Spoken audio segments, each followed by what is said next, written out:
If you watch mainstream media, you'd be under the impression that the economy is doing incredibly well. Americans are super prosperous. They have a ton of money. Look at the stock market. The numbers speak for themselves. The stock prices are up. But the reality is, people are dealing with more debt today than they did at the height of the economic crash in 2008, and wages remain stagnant. So the Fed has been looking into these numbers because they are considering increasing interest rates. And interest rates have been low since the recession. And when they raise interest rates, it's done in an effort to respond to an overheated market, okay? So inflation, for instance. They want to make sure that inflation doesn't get out of hand. But if they do increase the interest rate, a lot of Americans who have a lot of debt will suffer. So a Fed survey released this week showed 4 in 10 adults couldn't cover an unexpected expense of $400 and would have to sell something or borrow to cover it.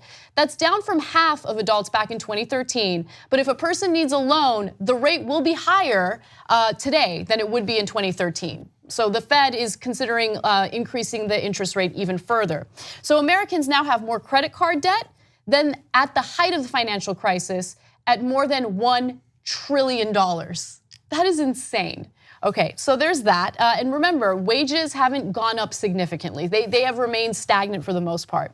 Overall, consumer debt, excluding mortgages, is on track to reach $4 billion this year, okay?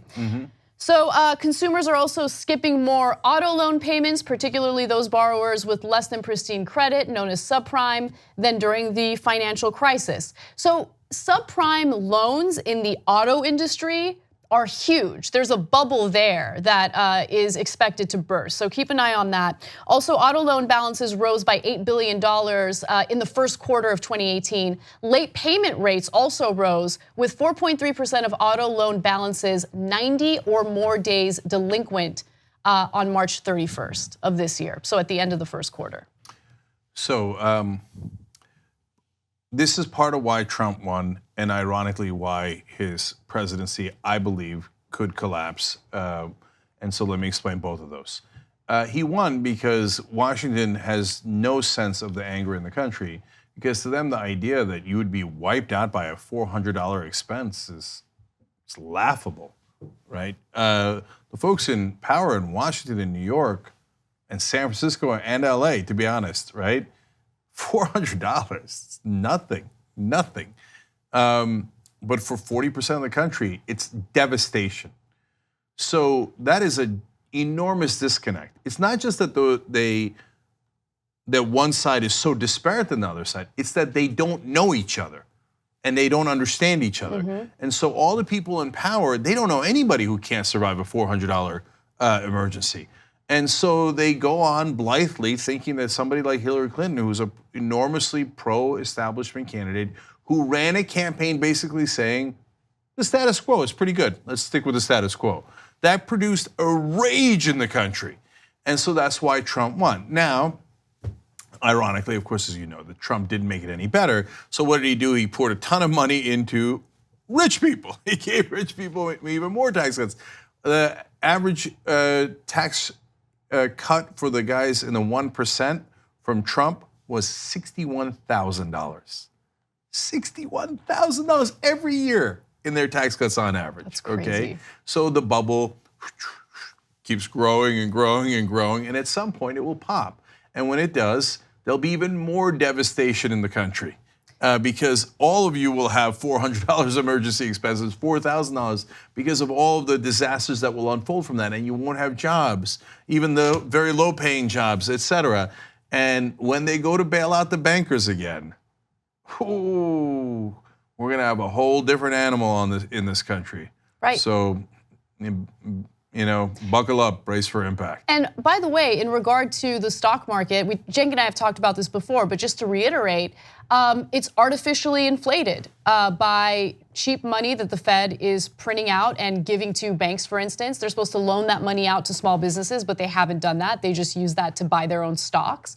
And then, you don't have Americans going out and buying their products. So when you see the prices go up, remember, it's these, corporate CEOs, executives taking money from their tax cuts and cheap money from the Fed and just buying their own stock.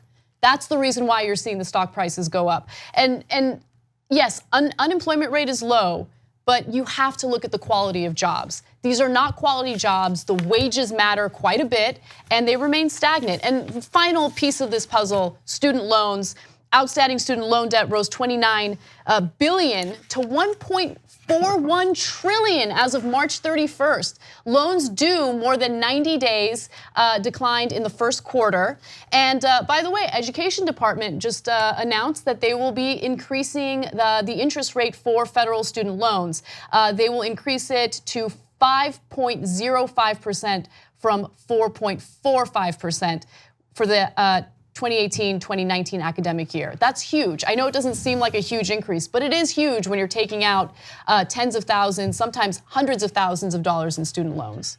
So there's a theory that student loans are the next subprime mortgage crisis.